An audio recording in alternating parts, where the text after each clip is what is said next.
قد يقول قائل: أنا وقعت في السابق بالغيبة والنميمة، ما هو الحل؟ هل أذهب إلى الذين تكلمت عنهم فأطلب منهم الحل وأن يسامحوني؟ الراجح والصحيح من أقوال أهل العلم أنك لا تخبرهم، لأن هذا سيجعل غلا في قلوبهم اتجاهك، وقد حرمت الغيبة والنميمة بسبب الغل والشحناء الذي تحدثه في قلوب المسلمين، فكيف تزيد أنت هذه الشحناء بإخبارهم؟ لا، لا تفعل ذلك.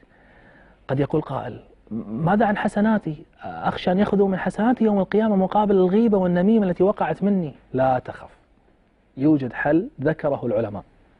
الحل هو أن تدعو لمن اغتبته في ظهر الغيب بمقدار الغيبة والنميمة، لكي يصل إليه من الحسنات ما يساوي المقدار الذي كان سيأخذه منك يوم القيامة، فتكون قد كافأته ونجوت أنت بحسناتك. أصلا سيكون هناك ملك من الملائكة يؤمن على دعائك فيقول آمين ولك بمثل، أي أنك ستحصل على نفس الأجر كما قال النبي صلى الله عليه وعلى آله وسلم.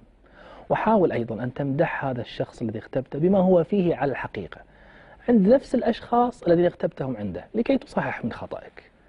قال قتادة: عذاب القبر ثلثه من الغيبة وثلثه من النميمة، فإذا تخلصت من الغيبة والنميمة فقد تخلصت من ثلثي عذاب القبر.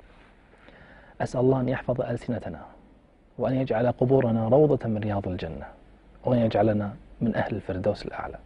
آمين، والحمد لله رب العالمين.